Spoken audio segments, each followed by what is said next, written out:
Mimi naitwa Thomas Munepa, niko ndani ya The Real Life TV na hii ni The Real Sport pamoja, ambayo ni michezo na mchanganyiko. Yes, kwa siku ya leo tutakuwa na mengi sana ya kuongea katika nyanja zote. Yes, tutawapa kwanza zile update za wasanii wengi ambazo vituko na mambo kaza wa kaza zinaendelea pale pande za Dar es Salaam. Yes, bila kusahau pande za Mam Tony, tutaongelea kidogo music, pia tutaongelea pia kidogo football. Yes, kama mnavyojua ndio mambo ambayo vitu ambao watu wanataka.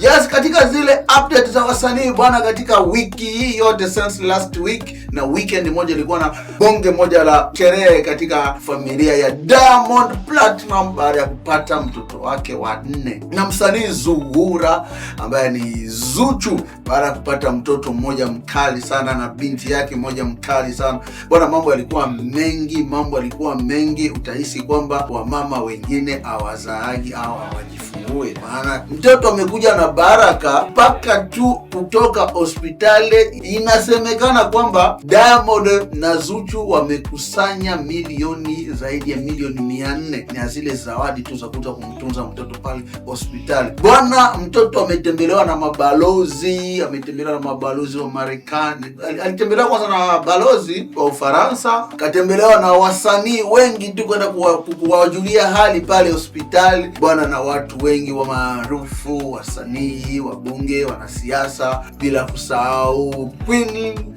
ambaye ni first lady wa Zanzibar, naye ambaye ni mke wa rais wa Zanzibar. Mambo moja ilikuwa kali sana bwana. Hii ni jambo moja ambalo kwa sisi watu ambao tunaendelea kuangalia kwenye mitandao ya kijamii unaweza ukafikiri kwamba sisi wengine hatuna watoto, maana hospitalini kuna watu wanajifungua hata nepi tu ya mtoto kuvaa hiyo siku ya kwanza ajue ataitoa wapi. Sasa tegemea aje alafu pokea kwamba mwingine mtoto anajifungua hiyo siku, zawadi kem kama zote, hela dola zikimwaga. Kiukweli ilikuwa kitu kimoja ambacho kimeshangaza watu wengi hapa Afrika Mashariki na Kati. Na baada sasa yale jana jioni, ndio mtoto huyu ambaye ni mtoto wa Diamond Platinum ambaye ni mdogo wake Tifa Nilan na Nasibu Junior ametoka hospitali.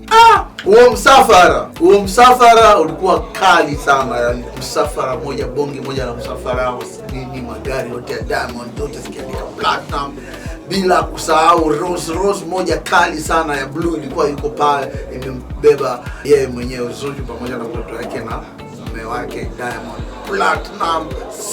Simba la mabanga, Simba. Bwana, Diamond ni mtu mmoja mkali sana ambaye akiamua kuteka mitandao ya kijamii hapa Tanzania, East Africa, yule jamaa hapana. Shout kwake Diamond Platinum, unaendelea kuonesha kwamba wewe ni nguli wa muziki, wewe ni superstar.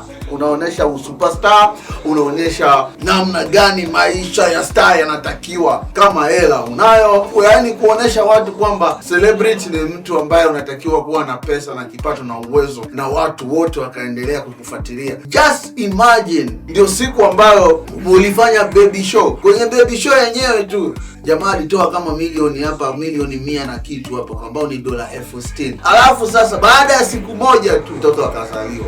Zile zawadi ukichanganya na zawadi za baby show, bwana, kuna watu wametengeneza hela kiurahisi. Naweza nikasema kwamba katika siku kama 3 au 4 ambao hivi vitu viliendelea katika wiki iliyopita, Zuchu kakusanya hata B, kama sikosea, naweza kuwa amefika hata B au B kasoro kitu kidogo katika zile sherehe tu za kumlaki mtoto wake. Pongezi zilitoka kwake Angelica Kidjo. Angelica Kidjo ni mama mmoja hivi mtu mzima, naye ni msanii mkubwa sana Afrika, anatokea pande za Benin. Angelica Kidjo nayo katoa pongezi zake na wasanii wengine kibao, bila kusahau mama watoto wake the boss lady Zari, the boss lady ni bonge moja la dada ambaye anaishi pale South Africa, ambaye ni mama yake na Nilan na mama yake na Tifa Dangote, ambao ni watoto wa kwanza wa Diamond Platinum.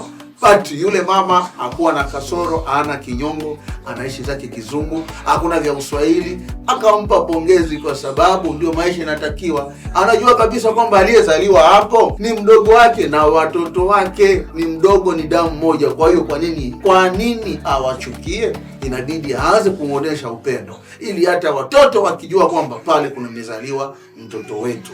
Zari kwa kuendelea kuonesha kwamba kuachana sio ugomvi, na baada ya kuachana, baada ya mapenzi, maisha mengine yanaendelea, na ukabaki mzazi mwenzako vizuri, au ukabaki ex ambaye una heshima zako, na wewe mwenyewe ukakaa nyumbani kwako ukatulia, hakuna usumbufu. Tukiwa kile ambacho watu mnahitaji kusaidiana, mnasaidiana na maisha yanaendelea. Macho nyingi niko tu kwa Diamond Platnumz.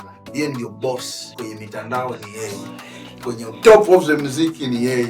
Kila sehemu. We nani? Mimi nakubali. We nani wewe sasa ukataa? Kama Diamond sio namba 1 East Africa na Central Africa. Wako wawili tu, Fally Ipupa na Diamond Platnumz. Wengine wote sijasema kwamba mjui, bali mpo juu. Yes, tukimalizia hapa tutaongelea kidogo katika swala la michezo na burudani. Bwana, wiki hii tuko katika swala la mpira sasa, katika mipangilio ya mpira wa Tanzania, NBC Premier League ambayo itafunguliwa wiki ijayo na Simba na Yanga ambayo ni ngao ya jamii. Yes, na maandalizi yanaendelea, vyuma vinaendelea kushuka pale pande za Jangwani, namba 6 ambao watu walikuwa wanategemea mpaka leo hatujajua ni nani. Mara sijui ilikuwa Ngoma mwenyewe kapewa namba 8 tunavyoona. Yes, baadaye na jana pale Yanga walienda Katoro kuzindua uwanja. Baada ya kuzindua uwanja kwa Dr. Bitego ni mbunge, wakafanya mazoezi, watu walijaa balaa, wakazindua jezi, baadaye wakarudi siku hiyo. Jeuri ya pesa inaongea. GCM anafanya kazi, the big boss, bila kusahau Engineer S kama rais mwingine mteule ambaye amechaguliwa bila kupinga. Na ni wiki ya Yanga Day pamoja na Simba Day, na kama hatujakosea, wiki hii kulikuwa pia ile na mashamsham ya kumpokea Peter Shalulile ambaye ni striker moja kali sana kutoka South Africa, Mamelodi Sundowns. Jamaa amechukua club bingwa mara 2 na Mamelodi, kafunga magoli zaidi 150 pale Mamelodi. Alafu mwaka huu tu hujaisha, yeye ndio alikuwa bingwa mtetezi, amechukua pia, na imefanya surprise moja kutambulishwa na kulakiwa na watu wengi sana, ambao pia mashabiki wa Simba walikuwa wanapinga kwamba Shalulile hawezi akaja. Waje Shalulile yuko Yanga na mambo mengine yaendelea. Sasa tunamsubiri yule namba 6 baada ya Patrick Ngoma tayari kuna baki hiyo namba 6 ambayo bado inafichwa, hatujajua ni nani. But zinazoendelea watu sijui Feitoto. Kwa hiyo tunasubiri Feitoto kutoa Yanga, kama kweli ni yeye ndio namba 6 hiyo imemsubiri, ambayo haijavaliwa na mtu, basi sisi tutajua. Na bila kusahau tu maandalizi yanaendelea ya Simba Day. Kule Simba bwana, wamebaki wameongea tu maneno mengi, vurugu zile za sitomfahamu, mara sijui mwenyekiti kafanya hivi nini havieleweki. Watu wanasemaje? Kwa nini kila siku Simba ni migogoro, viongozi hawaelewane?